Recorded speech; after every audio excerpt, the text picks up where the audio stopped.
because it help the behavior discontinue right away.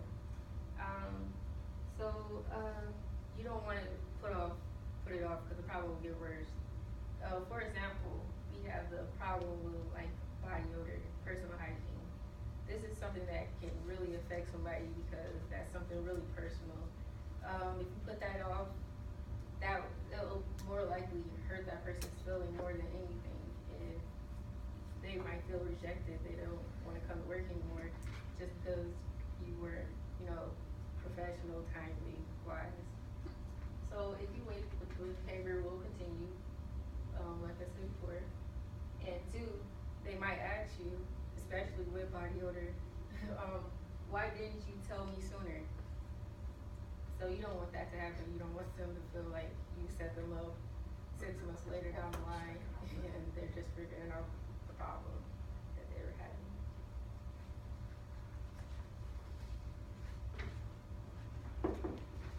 So you have 5, use facts and not opinions. So you want to be calm, stick to facts, and a serious conversation should rarely be a surprise. So does anybody have a clue why having a serious conversation should rarely be a surprise? In the case of like terminations, for example, they should have been getting feedback if it's a performance-based termination that their performance was below expectations all along. So it shouldn't be a surprise that they're being let go because of their performance. Exactly. So to sum it all up, if you're being calm and sticking to the facts, the prior steps of doing it timely, being open, you should really have this all together, and no one should be surprised because the rare case that they don't know or they have a very harsh conflict where they have to be let go, that could be a surprise. But overall, you want to be calm when you deliver this feedback. You want to erase your opinions about how you might feel about the situation or the person in general. You want to stick to the facts. You want to relate all the problems and issues to the company, policies, goals, missions related to the company, so that it's not a surprise. Just like you said, Joanna. Tori? Yeah. Have you ever been called Joanna before? That's a new one.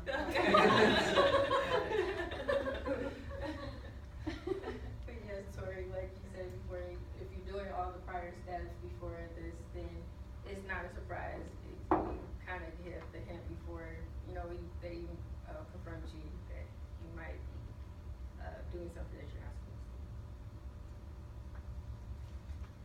Okay, so now we have a case study.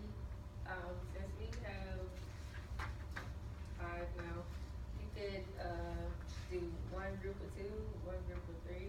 Or you can all work together. Oh yeah, or work together. We have this case study with a manager named Scott, and we want you to evaluate if he has taken the steps, the tips that we just addressed right now, and see if he did it correctly, see if he did some things right, if he did some things wrong. It's in your case, it's in your workbook, so we're gonna let you have 2 minutes, and after we'll discuss questions. So you'll have some time to read it, some time to address the questions that are on the next page together. Yeah. And we'll discuss.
Anybody need more time or?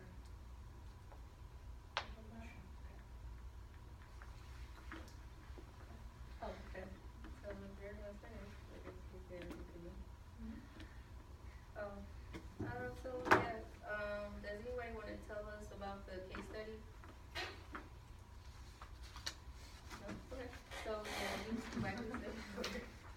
Case study as in the whole case study, like summarize up? Yes, Summarize it up? summarize the, Okay, I can do that. We'll see, hopefully I can touch upon everything. So Scott, it seems, is a manager of a small engineering group. Long story short, he seems to be someone who's very approachable, likable, very friendly, someone that actually connects with his team members, not only professionally but also personally. I think it's a good quality to be able to remember birthdays and, be able to connect on that aspect. Seems to be a kind of person who really likes open communication, is willing to listen, be there, and approachable, so that he feels comfortable to come and share something with him. There was a situation going on where one employee that has been really highly productive suddenly starts having issues with her productivity. It apparently seems the reason is that she did float an idea around to him that she worked on for quite some time, and he didn't give her any feedback, he didn't go back to her or follow up on that, and she's really angry because she put in her personal time to work on that, and I was really angry. Looks like the employee also never followed up, so she had a lot of frustrations built up on her. So when there was a question asked to her, she apparently just vented out, and it came out in a very negative way. And then other employees bringing that out. So apparently the entire team right now is in a frame of mind where their perspective towards looking at Scott is not very positive. They feel that even though he's open to ideas, those ideas are never multiplied when he never gives them any feedback. I don't know if I covered everything. yeah, that covers about everything, yeah. So we have 5 questions here, we're gonna go through them. The first question is, what positive things do you identify in Scott's approach? I can give a couple. He was good with doing one-on-ones with his teammates, and he was good with positive reinforcement. Right. Yeah, that's pretty much it. So yeah, he builds positive relationships over time. He definitely tried to do that by listening and other things you said before. And also, he also gives that positive feedback that everybody needs every once in a while. So going on to two, what errors do you see in Scott's approach? It seems that one of the few things that he wasn't doing was that he was not open to giving negative feedback or constructive criticism, and he was also not willing to. He would ask for ideas but never act on them, which is not a good thing. Right, exactly. So he didn't really give that other side to the part to when he had to give a difficult conversation. They didn't really recognize that part. They were so used to him being happy and doing what they wanted him to do. So yeah, so at the end he made it very personal, right? He didn't use so much of the facts. He just kind of used his pain. He's fed up. He made me look bad, type thing. So yeah, we want to remember that, not to do that when we go about delivering difficult feedback to somebody. So three, what advice would you give Scott in order to improve his perception within his team? Go ahead, start with the one, first. He needs to make a regular part of his one-on-ones to give people feedback of ways they can improve. So a little bit of constructive criticism needs to be part of the ongoing conversation, and he needs to address problems when they originally arise, not months later. Right, exactly. That's exactly what he needs to do. I had a different, my thing was slightly different. So, I think he should just ask if he feels that, if he was obviously getting a feeling that there is, some negativity and, his team's response towards him is probably not a very positive way. As a leader, he could just ask, just have a meeting and say, is there something going on, something that I should be aware of, I see that, there's issues with your productivity right now, it's something that, how can I help you? And usually when you open up a conversation like that, more than likely the other team member might give you a little bit of insight on why he or she is acting out like that. Right. So Tori had a great suggestion as well, so I just feel that could be both approaches. Right. So yeah, he needs to give that criticism in there, and he needs to be open. I think it ties to what you were saying about, it should be a feedback that goes both ways. Yeah. So a lot of companies actually have a top-down, bottom feedback, but you don't have the bottom up. So it's called 360 degree, and very few companies actually do that. Mm-hmm. But if had he asked for feedback on his performance, Mm-hmm. that would have probably brought out a lot of, why they were behaving and why they were feeling what they were feeling. Yeah, Exactly. even informally, Yeah, even if it's informally, not exactly. an Especially because he employee has that connection with them. Right. He was meeting with them, and he has that personal connection as well. Mm-hmm. So it would have been easier for him to bring that out from them, and they would probably have been comfortable sharing that. Mm-hmm. Yeah. So he just has to work on, professional